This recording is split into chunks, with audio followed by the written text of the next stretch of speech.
विश्वास और डॉक्टर ममता अब अक्सर मिलने लगे थे। होटल के कमरों में, कैफे में ब्रेकफास्ट के लिए और कभी विश्वास की कार में लॉन्ग ड्राइव के लिए। एक रात दोनों मरीन ड्राइव पे विश्वास की गाड़ी में थे। विश्वास ड्राइव कर रहा था।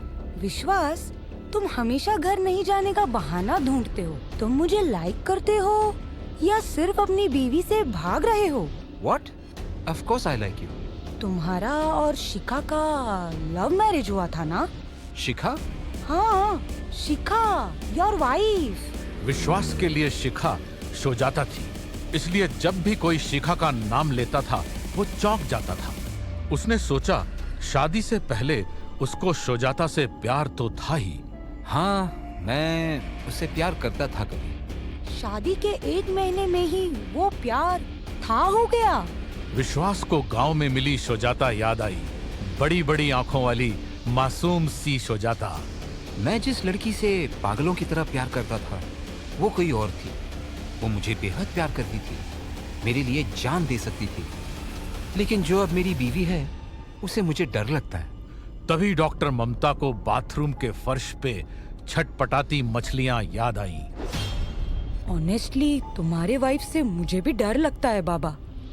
विश्वास और डॉक्टर ममता ने देखा कार की इंफोटेनमेंट स्क्रीन पे लिखा था वाइफी कॉलिंग। विश्वास ने कॉल उठाया। हेलो विश्वास बाबू, आप कब तक आएंगे? अभी थोड़ा टाइम लगेगा। हॉस्पिटल में आज भी स्टाफ कम है तो। घर पे गीता मासी आई हुई है, मुझे डर लग रहा है। प्लीज आज जल्दी आ। आप हॉस्पिटल में है ना? हाँ, मैं। तो फिर ये आवाज। विश्वास ने झट से फोन काटा। उसने फिर पीछे का ट्रैफिक देखकर कार की स्पीड धीमे की और आगे रोड के साइड में पार्क की। ममता उतरो, I have to rush home. अरे, मुझे एक्सप्रेसवे तक तो छोड़ दो। I said get out. Mamta तुरंत गाड़ी से बाहर निकली। उसके उतरते ही विश्वास ने गाड़ी भगा दी। आधे घंटे बाद विश्वास ने घर की चाबी से दरवाजा खोला और अपने फ्लैट में घुसा। ड्राइंग रूम में गीता मासी और शुजाता बैठे थे। उसे देखते ही दोनों सोफे से उठे। शुजाता उसकी तरफ बढ़ी। शुजाता के चेहरे पे साफ दिख रहा था कि वो विश्वास का राज जान गई थी। Show show. विश्वास के मुंह से शब्द नहीं निकल रहे थे। उसे अपनी धड़कन अपने कानों में सुनाई दे रही थी। शुजाता उसे घूर रही थी।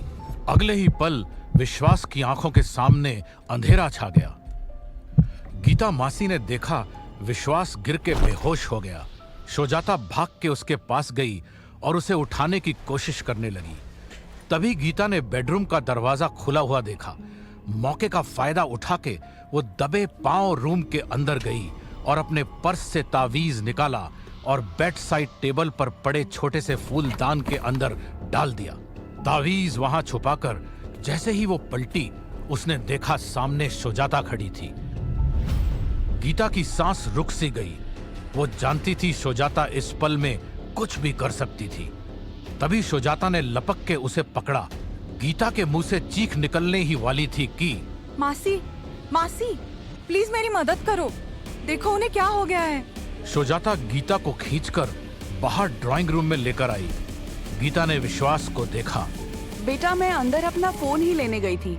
मेरा पर्स तेरे बेडरूम में है। एम्बुलेंस बुलानी होगी। हाँ, जल्दी कीजिए। तभी जमीन पे पड़े विश्वास ने अपनी गर्दन हिलाई। शिखा, जल्दी फ्रिज से ठंडे पानी की बोतल लेके आ। शुजाता भाग के फ्रिज से पानी की बोतल लेके आई। गीता ने उससे बोतल ली और विश्वास के मुंह पे सारा पानी उड़ेल दिया। ठंडा पानी मुंह पे पड़ते ही विश्वास ने आंखें खोली और खांसते हुए उठ बैठा।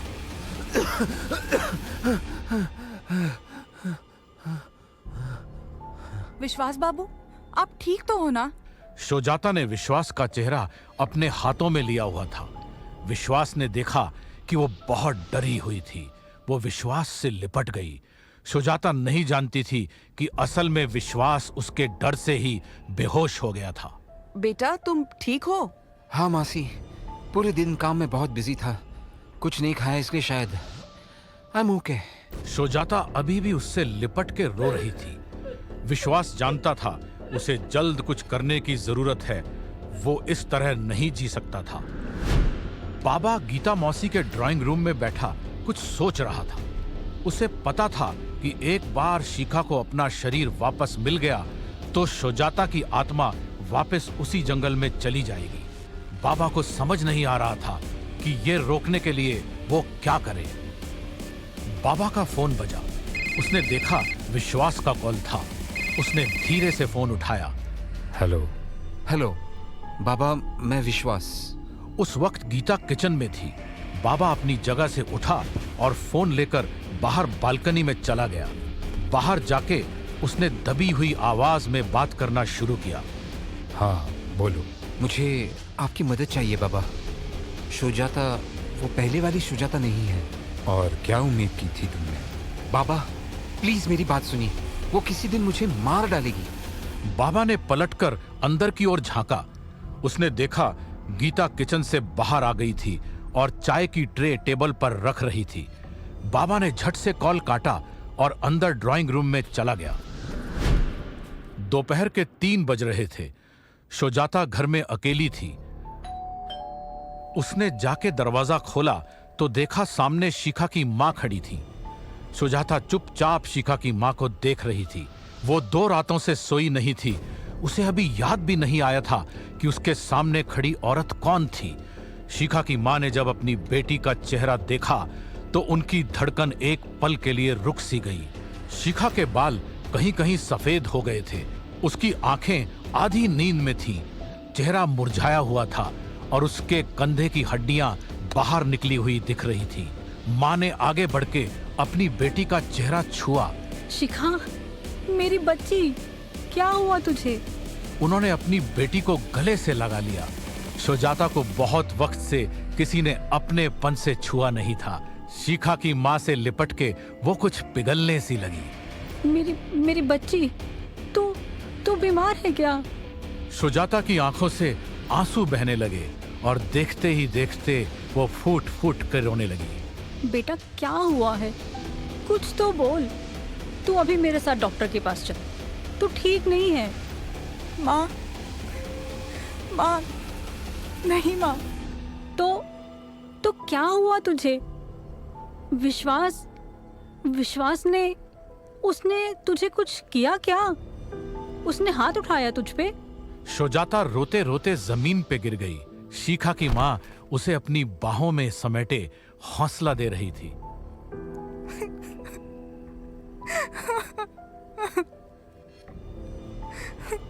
मेरी बच्ची, तू रो मत।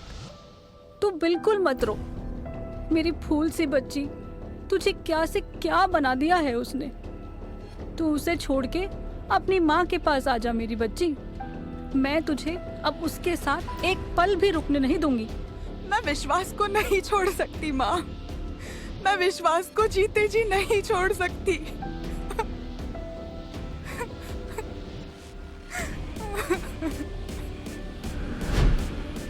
रात के 8 बज रहे थे। बाबा और विश्वास एक पार्क में बैठे हुए थे। बाबा ने उसे एक कपड़े का थैला पकड़ाया। विश्वास ने थैले में हाथ डाला। आह! उसने जब हाथ बाहर निकाला, उसने देखा उसके हाथ से खून निकल रहा था। उसने अपना हाथ झाड़ा और दोबारा थैले में अपना हाथ डाला। इस बार बाहर एक चाकू निकल कर आया। चाकू पतला, लंबा और तेज धार का था। उसका हैंडल किसी जानवर की हड्डी का बना हुआ था। विश्वास ने चाकू वापस थैले में डाला। बाबा ने धीरे से कहा, उसके सोने का इंतजार करना। बाबा वो आजकल सोती नहीं है, पर मैं उसके साथ डिनर करूंगा तो उसके खाने में नींद की गोली मिला सकता हूँ। उसके सोने के बाद उसके सिरहाने मुर्गे का कटा हुआ सर रखना। शकचुन्नी उससे दूर भागती है।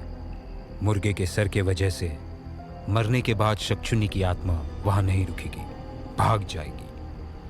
उसे कभी पता नहीं चलेगा तुमने उसे मारा है। यह कह के बाबा चुपचाप उठा और वहां से चला गया। विश्वास अब बेंच पे अकेला बैठा कुछ सोच रहा था। 1 घंटे बाद बाबा गीता के साथ उसकी बिल्डिंग के नीचे पार्किंग लॉट में खड़ा था। गीता गुस्से में थी। आप विश्वास से क्यों मिले?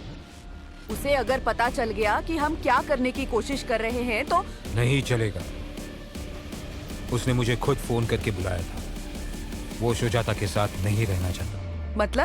मतलब उसे डर है कि सुजाता एक दिन उसे खत्म कर देगी। इसलिए उसने मुझसे सुजाता को मारने का उपाय पूछा। अब अगर मैंने सुजाता की आत्मा को उस शरीर से निकाल के शिखा की आत्मा को उसमें डाल दिया तो सुजाता शबचुन्नी बन के वापस गांव चली जाएगी और मेरे गांव को नष्ट कर देगी। तो फिर शिखा को उसका शरीर वापस कैसे मिलेगा? गीता जी, इस खेल में इंसानों की जान की कीमत नहीं रही।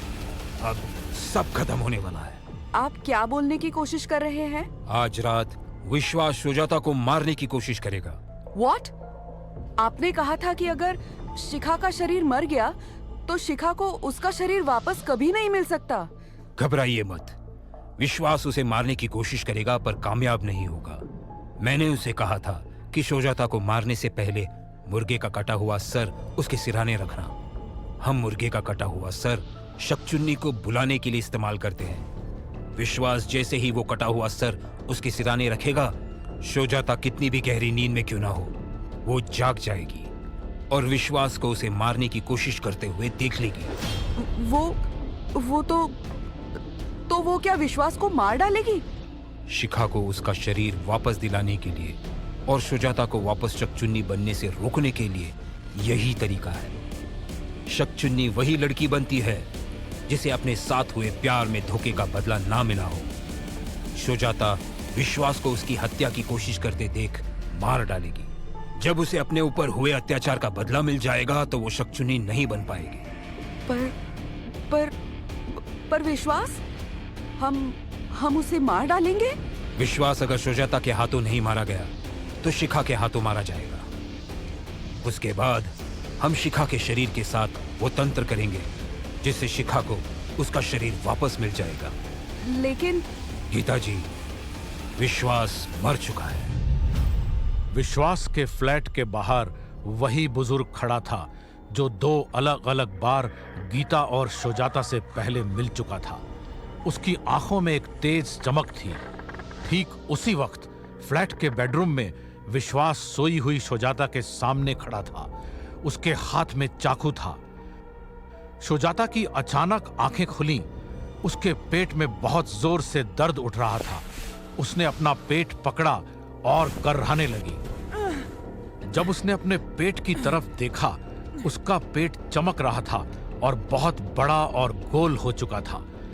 चमकते पेट की रोशनी में उसने देखा उसके पैरों के पास विश्वास बैठा था। तभी दर्द की एक और लहर सुजाता के शरीर में दौड़ी। विश्वास उसके पैरों के पास झुका और उसने अपने हाथ आगे बढ़ाए। अगले ही पल उसने सुजाता की टांगों के बीच से एक बच्चा निकाला। बच्चा गुर्रा रहा था। देखो सुजाता, हमारा बच्चा। विश्वास ने बच्चे का चेहरा सुजाता को दिखाया। सुजाता ने उसी लाश को जन्म दिया था जो उसे अपने सपनों में दिखाई देती थी। उस बच्चे की आंखें सफेद थी और दांत नोकीले। तभी सुजाता की आंख खुली। उसने देखा विश्वास अपने सर के ऊपर चाकू उठाए उसके सामने खड़ा था। सुजाता जान गई थी कि अब यह सपना नहीं था। विश्वास उसे जान से मारने वाला था। दूसरी तरफ सुजाता के उठने पर विश्वास बुरी तरह डर गया और चाकू उसके हाथ से छूट गया। उसे अचानक अपने शरीर में कमजोरी महसूस हुई और वो जमीन पे गिर गया। सुजाता की आंख से एक आंसू निकला। वो उठ खड़ी हुई और उसने चाकू उठाया। विश्वास जमीन पे पड़ा, डरता हुआ पीछे की ओर सरकने लगा। सुजाता, मुझे मारना मत प्लीज। सुजाता विश्वास को देख रही थी। उसके चेहरे पे कोई गुस्सा नहीं था। वो हार चुकी थी। उसकी आंखें नम थीं। उसे शिखा की माँ के शब्द याद आए। तू उसे छोड़ के अपनी माँ के पास आ जा मेरी बच्ची।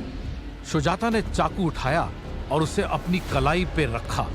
फिर चाकू के जोर से अपनी कलाई पे दबा के उसने अपनी कलाई की नस काट दी। उसके हाथ से निकली खून की छींटें विश्वास के मुंह पे लगी। उसने चाकू अपने दूसरे हाथ पे लिया और उस हाथ की भी नस काट दी और फिर वो नीचे गिर गई। जमीन पे पड़ा शिखा का शरीर और उस शरीर में शुजाता का अक्स दोनों दम तोड़ रहे थे।